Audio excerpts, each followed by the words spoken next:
Todas as pessoas têm um potencial maravilhoso para muita coisa, né? Hoje a minha esposa, né? Ela falou, você está lavando pratos como ninguém. E me deu ali uma palavra de ânimo. Você é habilidoso nisso, você é bom nisso, né? Uma coisa tão simples. E a gente riu ali, fez uma piada, né? Será que eu estou lavando como se ninguém estivesse lavando ali? E o prato está continuando sujo? Não é isso, né? Ela falou com muito carinho. Mas quando a gente olha, ri, a gente faz a pessoa enxergar que tem como sorrir para a vida, que tem como enxergar luz nas coisas, que tem como vencer as distrações, vencer aquelas coisas que nos levam para longe de Deus. Quando a gente tenta ser um pontinho de luz na vida dos outros, né, nós estamos sendo instrumentos de Deus. As pessoas perdem a paz, pouco a pouco, permitem que o mal vá entrando e tirando essa paz. E o livro que eu quero trazer aqui, né, é o Santo Cura d'Ars. É a belíssima edição da minha biblioteca católica, né, de Francis Trochu. Esse santo francês, padroeiro de todos os sacerdotes, confessava muito bem, fazia penitência como poucos e transformou uma região inteira e transformou o mundo, por que não? Transformou a maneira de ser padre.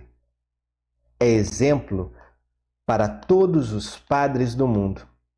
São João Maria Vianney, rogai por nós. Que ele interceda por todos os sacerdotes. E a história é assim, eu vou ler inteira para vocês, a gente vai comentando. Certo dia, dirigiu-se a Ars. Ars era o lugar na França onde morava São João Maria Vianney, né? Onde ele exercia o seu ministério. Eram montanhas geladas, tinha neve, era difícil de viver lá.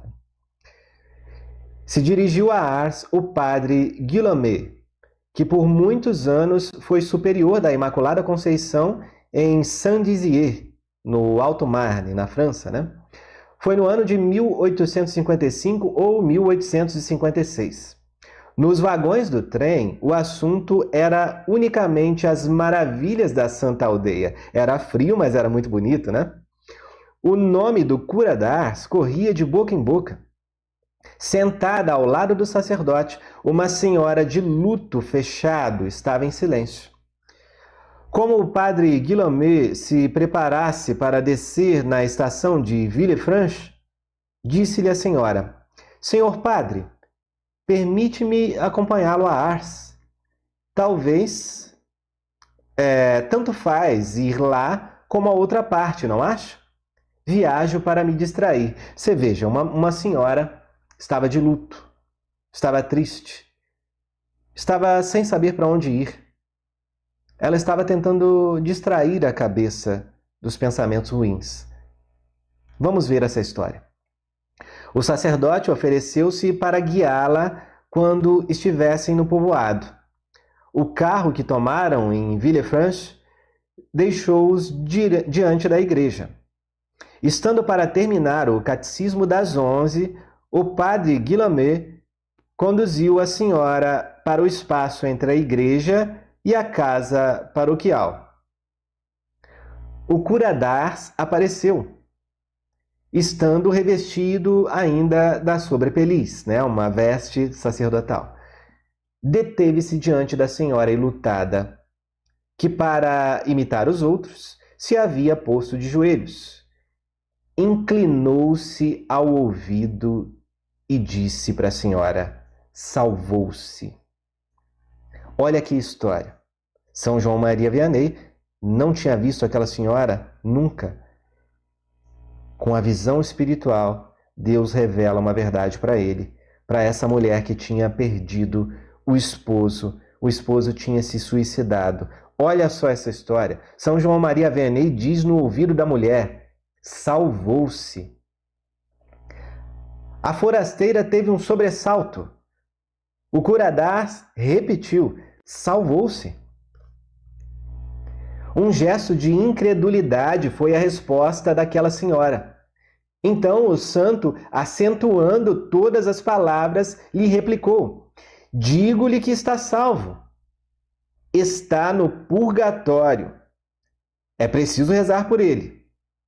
Entre o parapeito da ponte e a água, teve tempo de fazer um ato de contrição.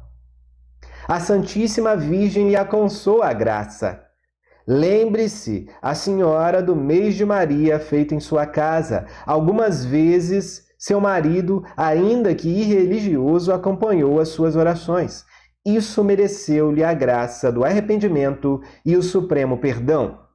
Ainda não acabou a história, mas olha só como que a misericórdia de Deus, ela vai atrás da pessoa enfraquecida, pecadora. Ele pulou da ponte e se matou, sim, mas entre a ponte e a queda, ele se arrependeu e fez um ato de contrição. Por quê? Em momentos de oração, na casa daquela mulher, ele acompanhava de longe, meio sem fé. Mas a Virgem Maria ouvia as fracas orações daquele homem, a mínima devoção daquele homem, e a misericórdia de Deus alcançou. Olha só a possibilidade de um milagre de salvação pela misericórdia de Deus no arrependimento milagroso no último segundo da vida. Ainda há possibilidade de salvação para as pessoas que tiraram a própria vida. Não que isso deva ser um estímulo, longe disso. É um pecado grave e muitos, sim, acabam se condenando. Mas a gente reza em cima da possibilidade de que a misericórdia de Deus tenha alcançado essa alma no último segundo, através de um arrependimento salutar. Olha isso, né? Aí eu continuo a história só para dizer o finalzinho, né? O padre Guillaumet não entendeu nada dessas palavras, apesar de as ouvir perfeitamente, pois se achava perto da viúva. Até o dia seguinte, não chegou a saber que luzes maravilhosas de Deus haviam iluminado seu servo. A viúva passou em silêncio e na oração as horas que se seguiram depois da entrevista com o cura d'Ars. Sua fisionomia não era mais a mesma, havia recobrado a paz. Pouco antes de partir, foi agradecer ao padre Guillaumet e disse: "Os médicos me obrigaram a viajar, por causa de minha saúde, mas o que na realidade eu sofria era uma aflição atroz ao pensar no fim trágico do meu marido. Ele era um incrédulo e eu só vivia para reconduzi-lo ao bom caminho. Não tive o tempo necessário. Suicidou-se. Só o podia julgar condenado. Veja só, a mulher pensava que ele estava condenado. Havia uma crença na igreja, né, de que quem se matava, quem tirava a própria vida, ia direto para o inferno. Por isso que eu coloquei essa pergunta nessa live como título, né? Como uma provocação. Quem se mata, quem tira a própria vida, vai direto para o inferno? E essa mulher, ela teve contato com uma verdade. A misericórdia de Deus nos constrange. Não é segundo os nossos julgamentos humanos, é segundo a grandeza do amor de Deus que haverá o julgamento. Claro, Deus é justo. O inferno existe. As pessoas podem se condenar por livre e espontânea vontade. Mas se Deus encontra uma brecha, uma possibilidade de salvação, Ele entra e realiza o milagre. E a mulher termina assim, ó. "Oh, não o ver nunca mais." Ela estava falando aqui com o padre. "E vossa reverendíssima ouviu o que me disse o cura d'Ars. Salvou-se. Vê-lo-ia, pois, no céu. Senhor padre, estou curada." Essa mulher que tanto amou esse homem, né? E o marido, a esposa, eles têm responsabilidade sobre a alma do seu cônjuge, né? Então ela estava grandemente aflita. Era uma mulher de fé. Era uma mulher que rezava na sua casa, né? Tinha novenas, grupos. Ela estava aflita, pensando que seu marido havia se condenado.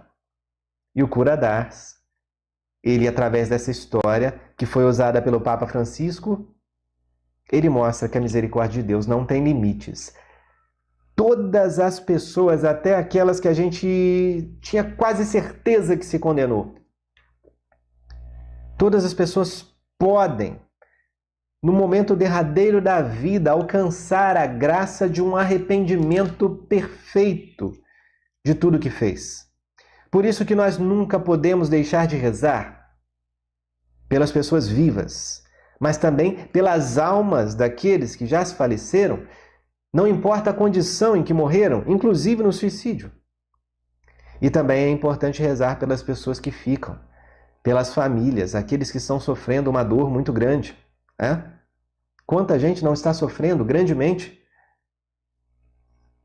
Quanta gente até mal instruída, mal catequizada, acreditava que não tinha mais nada a ser feito, mas há algo a ser feito. Há esperança. Essa história nos mostra um fio de esperança para todos que perderam parentes queridos por meio do suicídio. É uma realidade espiritual que ultrapassa o nosso conhecimento fechado, os nossos preconceitos. Você entende isso, meu irmão e minha irmã?